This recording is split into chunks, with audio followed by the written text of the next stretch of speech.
Welcome to Behind the Business Scene, presented by Amato Media, and your host, Bryan Amato.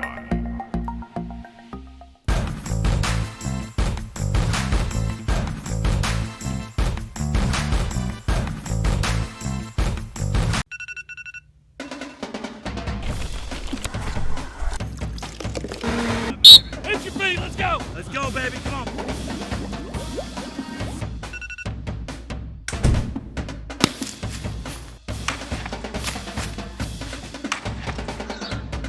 All day!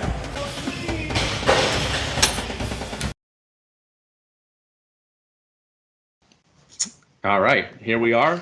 Welcome, Max. Up today, we have Max Browne with us. Max was born and raised in Washington State. You've attended Skyline High School.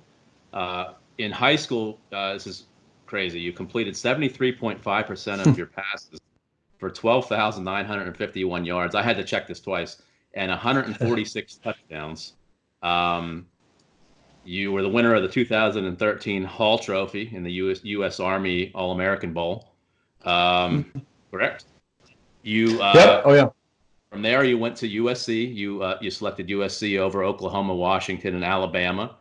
Kyle, who works for me, is from Alabama and is probably going to cry when he hears that. You attended USC for football and for school. You transferred out to University of Pittsburgh, which is near us. Currently, you're a radio talk show host for on Sirius XM, Pac-12 today and Pac-12 this morning on Sirius Channel 373. Also, you're fill-in co-host for Mad Dog Sports Radio. I love Mad Dog. Mad Dog used to be on Mike and the Mad Dog in New York City here on Channel 82. You are the voice of USC Football Radio on KABC 790. And you also worked for a while at Amato Media for Team Gary Vee, and I love Gary Vee, so that's a whole nother thing that we have in common. So welcome, Max. Oh yeah, it's great to be here. Yeah, thanks for having me on. I haven't heard those high school stats in a minute, so it was good. Good little reminder. Once upon a time, those were state records, but they only lasted for like 2 seasons until some guy beat me out. Or Brett Rippon, so he's wearing an NFL jersey. I forget who he's with right now, but yeah, man, thanks for having me on. Awesome. No, I appreciate it. So can we go backwards to right before high school and high school time, and just kind of tell me how it was growing up and your experiences? Yeah, I'm the youngest of 4 boys. Grew up in a town called Sammamish, Washington. It sounds a little bit more random than it actually is. It's just a suburb east of Seattle, about 20 minutes. Loved growing up there. I went to a really a great public high school that was great at sports, and we had a big-time football program. When I was there, my high school, basically from like 2007 to basically when I graduated 2012, we were nationally rated, top 10 nationally team. Public high school too, which usually a lot of those schools are private, and we had a lot of success, a lot of D1 guys, and I had a lot of success as a result. Won a few state titles, but yeah, from an early age, I was a basketball, football, baseball guy, and going into high school, basketball and football were kind of neck and neck, and then football took the reins, and it really was a great childhood. I was very fortunate and very blessed, but also put the work in necessary to have success, and as a result, it kind of gave me an opportunity at SC. So that young, when did you realize, or when did your family realize that you were above and beyond as far as sports, like just better than everybody else? Yeah, it's kind of crazy saying this, but pretty young. I mean, even third or fourth grade, I remember always kind of playing up in basketball, playing up in baseball, and then on football, I remember basically, like I said, from 4th to about 8th grade, 7th grade, my football team was really the only team that ever threw the football. I've never played any other position but quarterback, which I kind of wish that wasn't the case. Kind of wish I played a little defense or something like that. But from an early age, it was kind of, hey, we were running spread, no huddle at a young age. And it was kind of like, hey, this is something different. And then it really started to get serious. And once again, it's crazy even saying this now, but it really started to get serious in like 7th grade, because you could kind of foresee, like I said, I went to a public school, so you could kind of foresee, hey, the grade above me didn't have a quarterback. The grade two grades 2 grades above me didn't have a quarterback. And so I could kind of say, hey, sophomore year of high school, it'd probably be my opportunity. I remember that's when I really started training and taking things seriously. And like I said, football was a big deal in my town for even being kind of a random town in Washington, and things things got serious in probably 7th grade and really picked up from then on out. When did the college teams start taking a look at you? Or when did you know that they were taking a look at you? Yeah, it was kind of funny. I actually got my first offer before I even got my first letter or my first conversation with the coach. It happened really fast. I got my first offer right after my freshman year of high school in a 7-on-7 tournament that summer going into my sophomore year. And like I said, I was fortunate. I was replacing the guy before me at my high school was also a 5-star quarterback. He was a big-time player in the state as well. He ended up going to BYU. His name's Jake Heaps. He was the top quarterback recruit in the 2009 class. I say that because when he left, it was kind of the news throughout the state was, hey, who's going to replace Jake Heaps? And so everyone had an eye on kind of my high school program. And so going to these 7-on-7 camps, I kind of there was pressure, don't get me wrong, but that was also beneficial because there was some eyes on me and I performed well. And the University of Washington offered me at their own 7-on-7 camp right after my freshman year, which was crazy. It was a total shock and was kind of a sign that, hey, things are really picking up, and I had the trajectory to potentially do something pretty cool. You just actually answered one of my other questions, but you can kind of expand on it. The pressure. You're in high school. I mean, I know that's pressure in itself. Just you're growing up as a young man. Now you're good at football. Looking towards college, was there a lot of pressure to keep performing on the high school team? And in the same regard, did your teammates in high school support you, or were there some that supported you and some that were sort of jealous of you? Yeah, no, I think to answer your first question, there definitely was pressure. But I think in some regard, I never knew life without it. I like from the very first time I picked up a football, like even at recess in like 1st grade, I mean, even 3rd grade, like I was always the quarterback. I was always the guy that had to perform. Even in basketball, it was, hey, I had to go score the rock. So it was never, and not saying that in like a cocky way or anything, but I just never knew world without that. And so I really embraced it. And I think that pressure kept me sharp. And I think it also was really exciting. I loved being in that scenario. I felt like I was a guy that was wired in a way to have success, to really take that on. It wasn't something that was extremely daunting or something. It was something that I really tried to kind of embody and take on. And I was thankful because the pressure meant that there was expectations and that you were supposed to do something good and that people kind of saw something in you. And so I always kind of looked at it in that lens.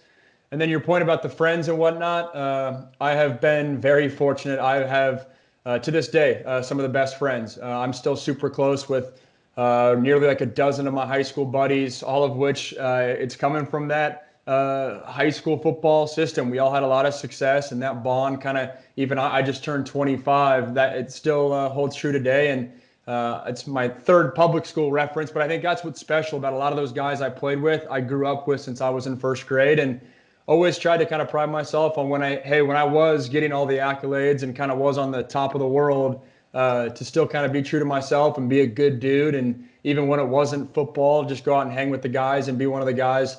I always made sure to kind of make a point of that and not get cocky and let ego get in the way. And I think as we'll get into my story, when things didn't necessarily go my way, I was very thankful that was the case, because with my best friends, it never really was about football. Sure, that was an exciting part, and a lot of them played a part of my journey. But at the end of the day, we were just best buds. Awesome. That's good. Usually sometimes in there you have, there's always haters. I get crazy comments online, and it's tough sometimes, but that's great that you had that support. Yeah, and I think a lot of times guys kind of bring that upon themselves a little bit. I know, like I said, when they get the national attention, they start strutting a little bit and getting the ego, and then as a result, there's some pushback from kids in their hometown and whatnot. And I don't know why I was wired this way, but I always was kind of wired in a way that, hey, I didn't want to buy into that, because I just kind of had the perspective to say, hey, if things don't go my way, these are the guys that, I mean, just trying to keep good graces with everyone. That's kind of been my mindset throughout all aspects of life, and holds true today for sure. Cool. Can we talk about, so you've turned down some good schools, or not turned down, you chose USC. You didn't go to the other schools that I mentioned. How was that decision? Was that a family decision, or was that you just sat down and this was Max's decision? Yeah, my parents, almost to a fault, kind of really stepped back and said, hey, this is your decision. And I think they did a great job, but it was almost to the point where like, I remember sitting in meetings and like my dad would just literally kind of sit back to make the point that, hey, this is my decision. It wasn't my dad's decision. It wasn't my mom's decision or anything like that. And yeah, I had, like I referenced before, I'm the youngest of 4 boys. All 3 of my older brothers went away to college. And so growing up, I just always had the mindset, which is different from a lot of people, is college is the time where you go away. You don't stay close to home. And I know that's kind of odd, but that's always just kind of how I was wired. And so when the recruiting process started, I really was willing to go wherever, and hence those schools you listed out earlier. My final 4 was Alabama, Oklahoma, USC, and Washington, so kind of all over the map. But yeah, it was an exciting recruiting process. I remember I got to the point where once I really started getting all the offers I wanted, I got to the point where I was fortunate. I had every offer I wanted. It was kind of, hey, where do you want to go? And I knew at that point I wanted to play at a big time school. And that's kind of why it ended up being really, it was Alabama, Oklahoma, and USC at the time, all 3 big time programs. And yeah, at the end of the day, I was a West Coast kid, grew up watching the Reggie Bush, Matt Leinart era, and SC felt like the perfect fit. So my son just went through the same kind of experience, but with baseball. So I know going to college in itself it's a hard transition. Now you're playing big time football. How was it for you when that first training camp, really, when you're going in and getting ready for school and football? Yeah, I think for me, and I don't mean to kind of one up your question, but the transition to college was quite easy for me. I Nice. kind of was wired in a way where it was, I was an independent kid growing up. So when I went to school, it wasn't necessarily, I wasn't homesick or anything like that. And I had a brother in the area, but I was ready to roll. I was excited. I kind of did the childhood experience. When I got out there, I was ready to roll. I think a lot of the workouts and whatnot that some guys have trouble adjusting to in this school adjustment's a big one for guys. That wasn't really the case for me. I was blessed to go to a high school that was both academically inclined and athletically inclined. So that adjustment wasn't crazy hard. I think the biggest adjustment was, the reality is I didn't play very well that first spring. And that jump from high school to college, I wasn't necessarily a guy that did that just in stride. I definitely had my growing pains. And so I think the football side, ironically, was probably the hardest part to adjust to just on the field. Everything outside of that was honestly easier, which I know probably differs from some guys making that transition. Did you have any misconceptions about college football in that first initial, here I am, this is my first time here? Only thing I would say I probably didn't gauge correctly was just, like I just referenced, kind of that transition. I envisioned myself being a guy that would make that transition very easily. Hence just kind of, I was the number 1 quarterback in the country. Like, hey, I got the buzz. I got kind of my head on straight. I got the work ethic and whatnot. I thought just, hey, I would keep working and the transition would be seamless. And that just didn't necessarily happen. And I think that first year on the field in 2013 was tough as a result. But that's not to say, I mean, all the guys or most guys go through growing pains. And so at the time I was just like, hey, this is just kind of the hand I was dealt. But looking back, that definitely was tough and something that I thought was going to be a lot easier. Was it something you took onto yourself? You just owned it? Or did you have a lot of support going through? Because that's tough. Yeah, no, it really was tough. And yeah, I did own it.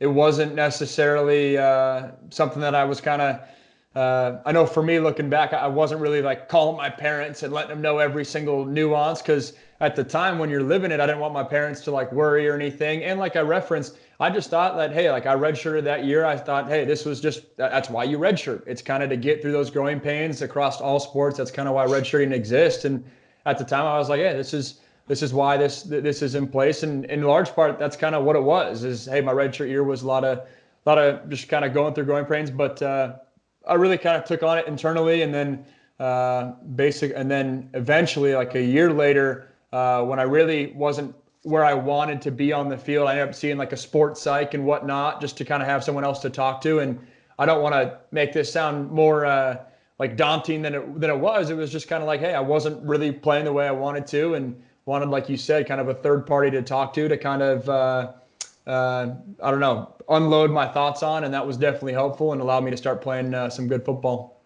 Nice. So my son had the same kind of similar experience. He was good at baseball. He's probably one of the best players, definitely on his team. But as he went to college, and now you're looking around you, and there's 20, I don't know how many people are on a team now, 25, 26 people. There's 25 other people just as good as you are, maybe better.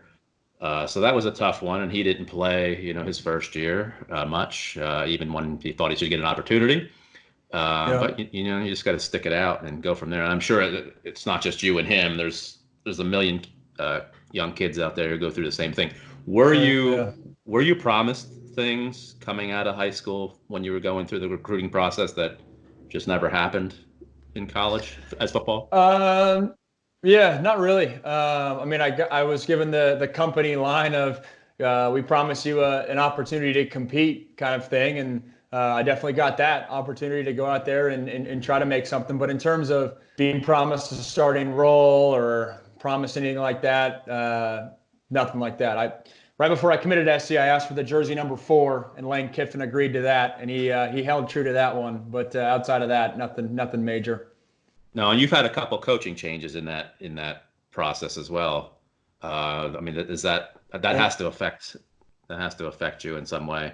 Especially being the quarterback or a quarterback. Yeah, I was talking about that last night with Bruce Feldman, actually, who's a popular college football writer. And I had 5 head coaches in college, which sure, it didn't help me. But I also think I need to be transparent. I don't think it was as big of a deal as a lot of people make it out to be, if I'm being honest. I think people hear 5 head coaches and it's kind of like, oh my gosh, what the heck?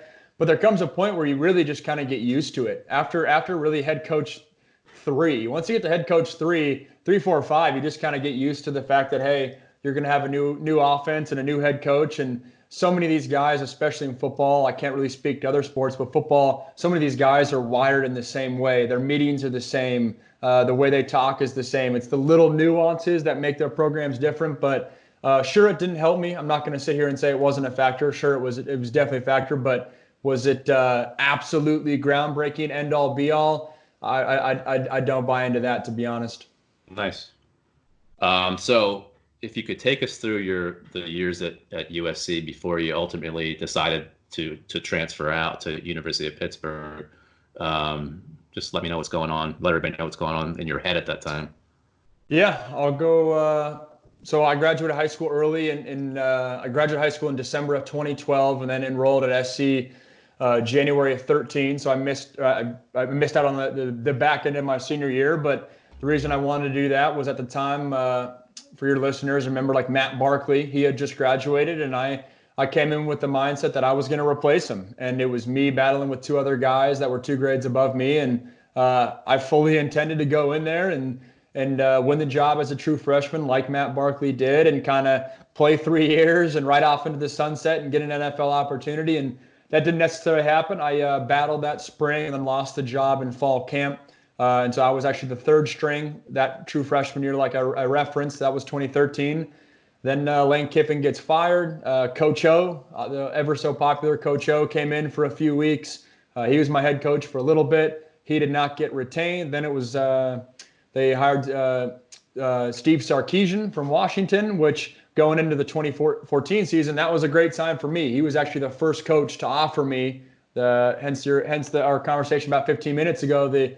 A few years back, he was the first guy to offer me at Washington. So that 2014, having a new coach, I was given an opportunity to compete again, and it was between me and Cody Kessler.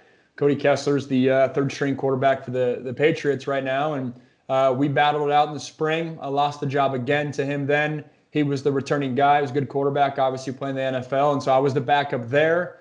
And once again, the following year in 2015, my redshirt sophomore year, and then Sark was let go because of the off-the-field issues that 2015 season. So 2016, I'm going into my redshirt junior year, and waited my turn, waited 3 years, which was tough. I was a high recruit, so the idea of sitting on the bench wasn't necessarily the easiest thing, and is really not the easiest thing now. We always hear about the transfer portal and all that, but was confident in my abilities, given a chance to compete again.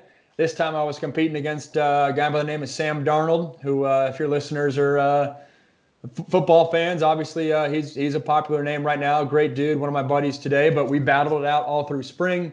All the while in 2016, I could have transferred at any point, but then battled out in the fall. And actually, I won the job. I beat him out in the fall of 2016, was voted captain. And then, started 3 games, went 1-2, lost to 2 top 10 ranked teams in Alabama and Stanford. And at that point, when you're playing at SC and you start 1-2, people start finger pointing and calling names. And I was kind of the guy to put to the bench. And obviously they put in Sam. His story is well documented. But then I knew right when I was benched that it was my time to leave. It was pretty clear cut. Everyone kind of knew it in the building, and ended up transferring to Pitt that December.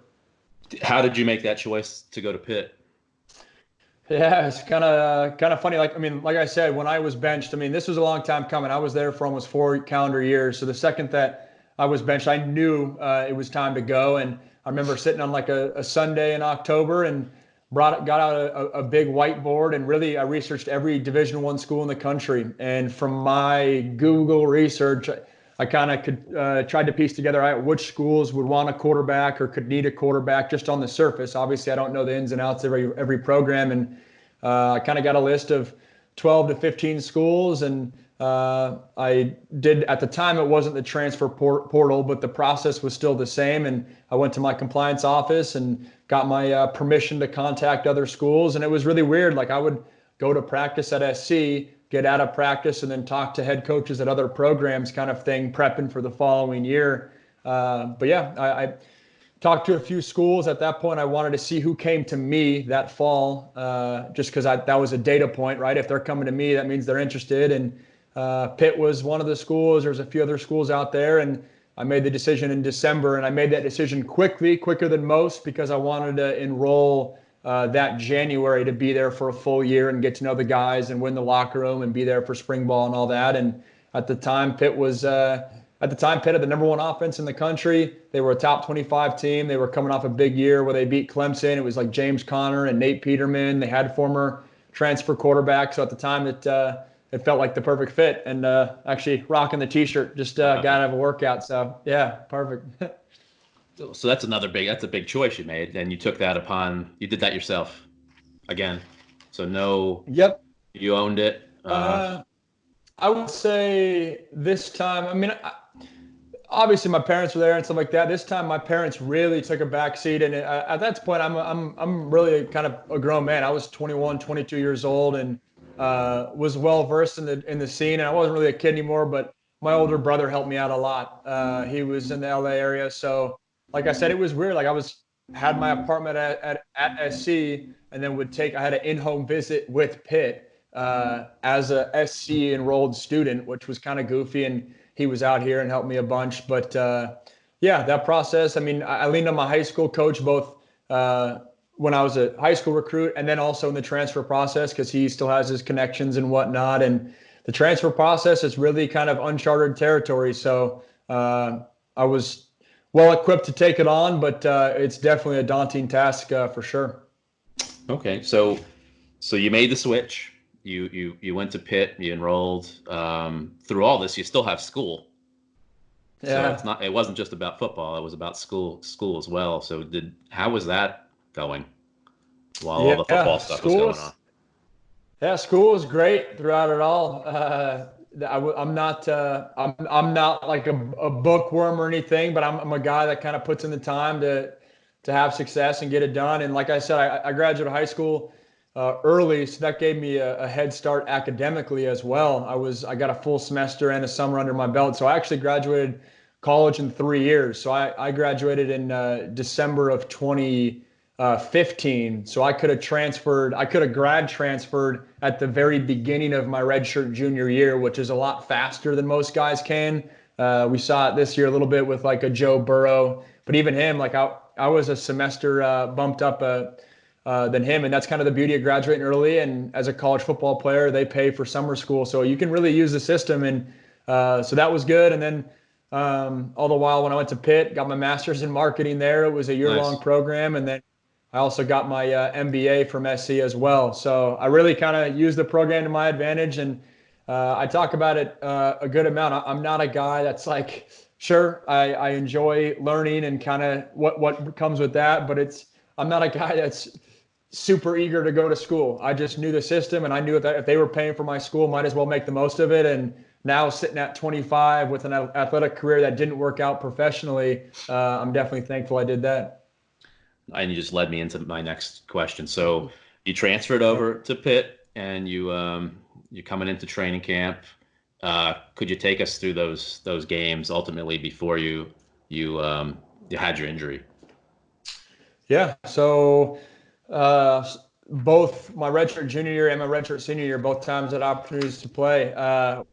We had very tough schedules to start the year, and with Pitt, we opened up against Youngstown State, which is one of the best D1 AA programs in the country. So yes, they're a D1 AA program, but when you're breaking in a new offense, it's not the easiest game. But we escaped with a win there in overtime. We're kind of just getting used to things, but got the win. And then our next game was against Penn State. And Penn State, I didn't play well. There was, I guess, I shouldn't short myself that much. There was like 2 throws I wish I could have back, or really 1 throw I wish I could have back. And when it comes to that, when it results in an interception, and those are kind of the plays that you latch onto, that wasn't good. But we lost 21-31, I think it was. Put up some decent numbers, but like I said, those few throws I wish I could have back. And then the next game after that was Oklahoma State. Both teams were top 10 teams. Both have NFL talent that we know today, and we got the doors blown off us. Offense wasn't moving, so I actually got benched after the Oklahoma State game once again after the 3rd game of the year, which was tough, but I had been down that road before. And then we went down to Georgia Tech, and offense once again with our backup wasn't really moving. And so they said, well, that didn't really work, so let's put Browne back in. And I started the next game and was pretty much lights out. Was ACC Offensive Player of the Week, ACC Offensive Player of the Week. We got the win, and then the following week played a good Syracuse team that ended up beating Clemson that year, and was playing well. It was a good game. And then in the 3rd quarter, I got sacked. Was gearing up to throw a fade route down the left-hand sideline, and Alton Robinson, who's actually coming in the draft this year, was coming off the right edge and pinned my shoulder up against here, and I tore the labrum in my right shoulder. And ultimately, that was it for me. I would train for the next year and a half to try to give an NFL opportunity, but really that was it. And so, it was not the best season for sure. So you went. I know this myself because I saw a video of you. You went to a NFL tryout. Mm-hmm. I did, yeah. So, yeah. When did you realize that it just wasn't meant to be? It wasn't going to happen.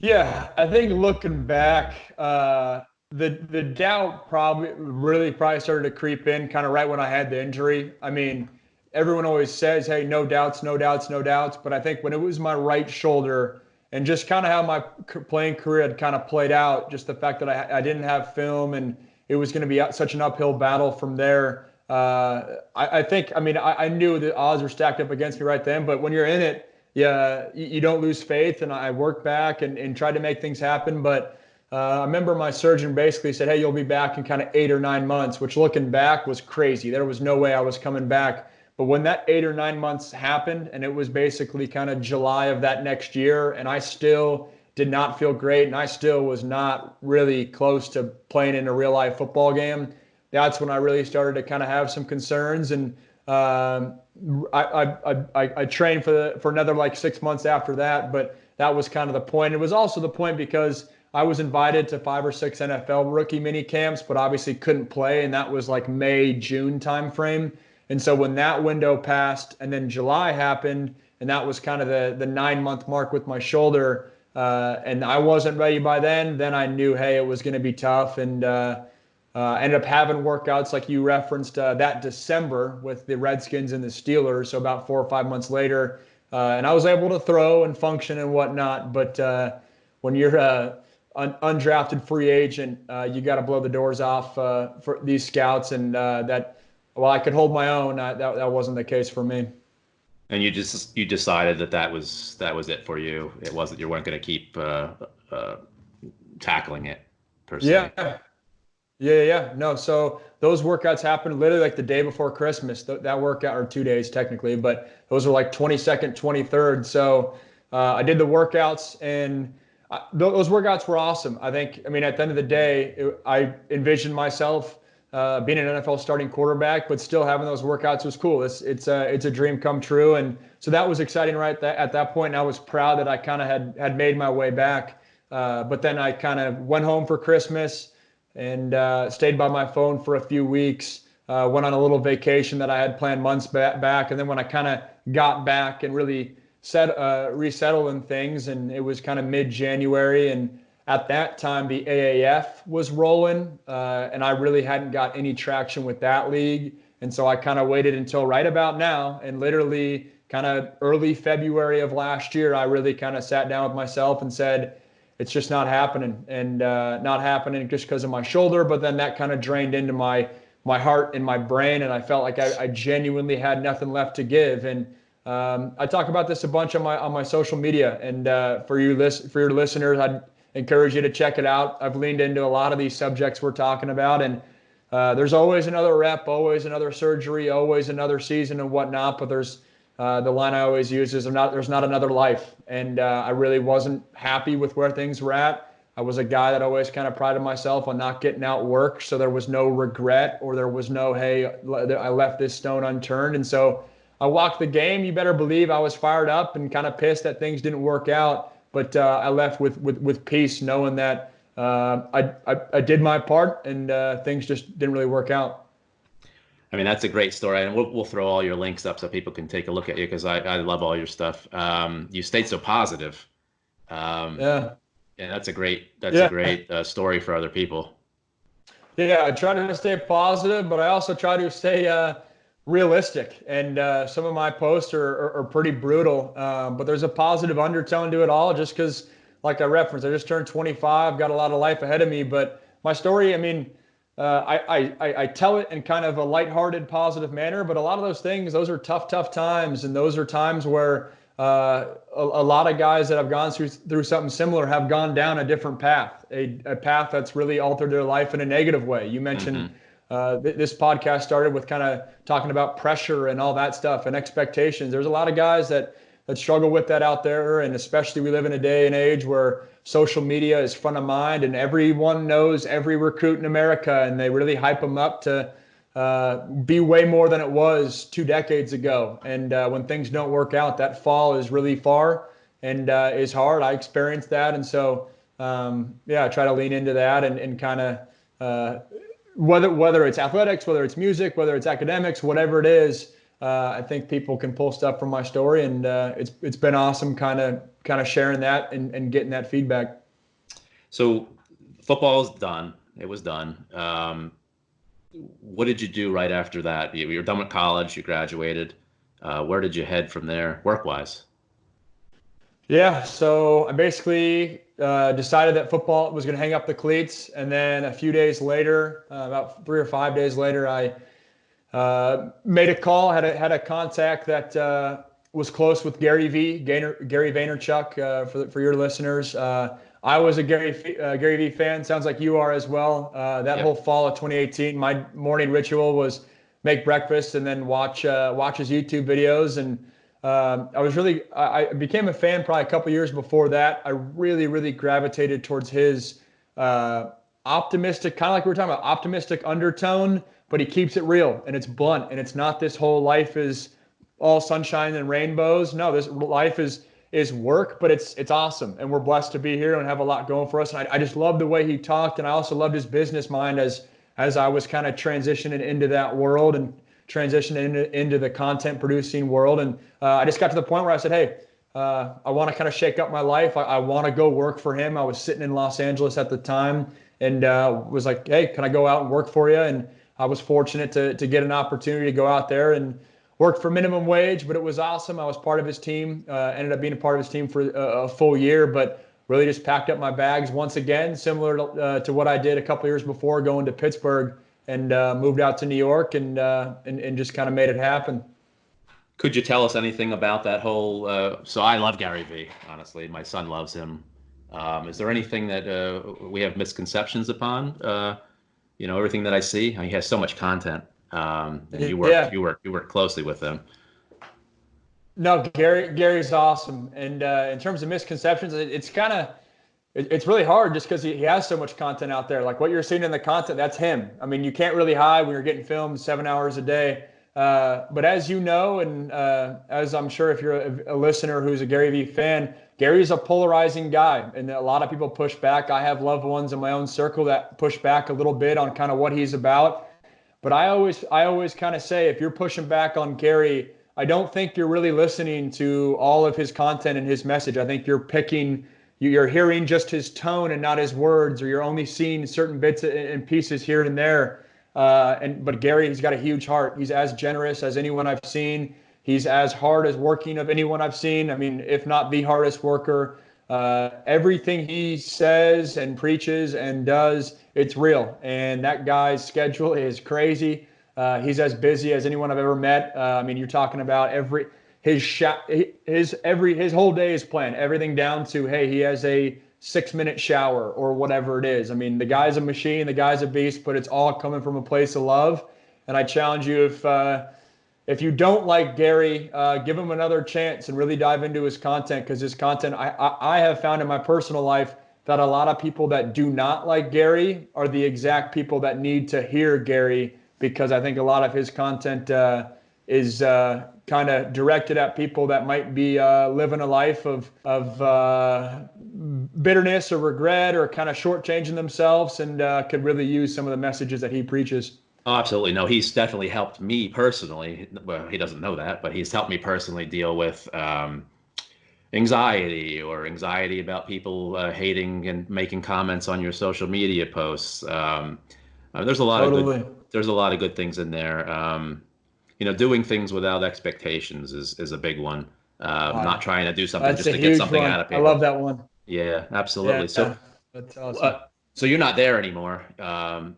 Did you decide to leave there to go full time into your broadcasting? Yes. So I decided to leave in December. It was kind of for a couple reasons.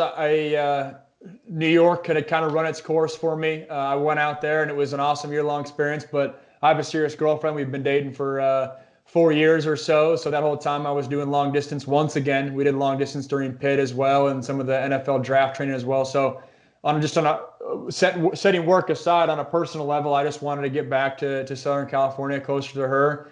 And I think when I went out to New York, I kind of was, like we kind of talked about, I was in a weird place mentally and not really sure where I wanted to go with life, and it was kind of a little uneasy with the fact that I had hung up the cleats. And so this past December, I was at peace with kind of where things were at, and really just kind of wanted to go closer to family and friends and whatnot.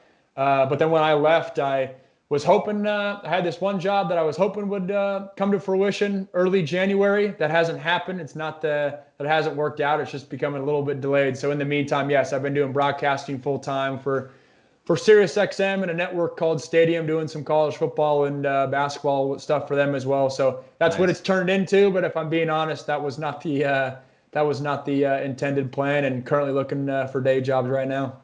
What is your goal? Like, what's the ultimate job for you? What do you want to do?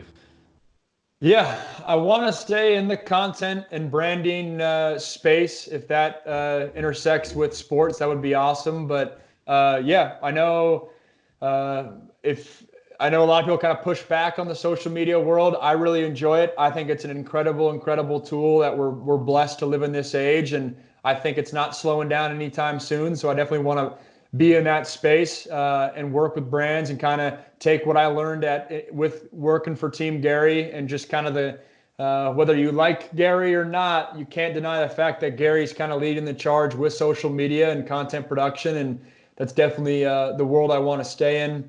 But if I'm being honest, I mean, that was my first job, so there's still elements of me figuring it out a little bit, but wanting to do that, wanting to stay in the business world. And then my ultimate goal with college football or the broadcasting side is I'd love to call big-time college football games at some point.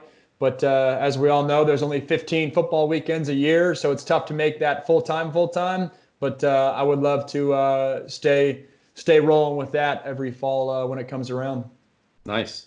So I just have a couple more questions. They're just about you. No football, no business. I just want to get to know you, let your story out there. So what inspires you daily?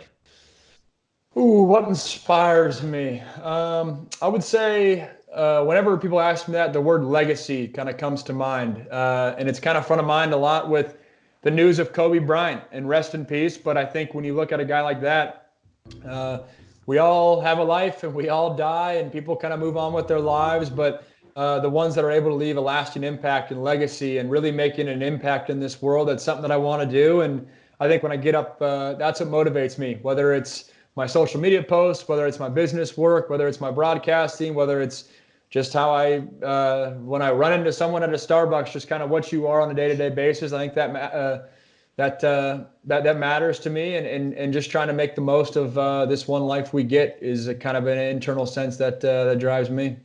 Nice. What's the perfect day for you? You wake up and this is just going to be the perfect day. What's that look like? Perfect day for me, probably a workout in the morning. I'm not going to say it's always the easiest thing, but it makes the rest of the day a lot better. Perfect day, I do that.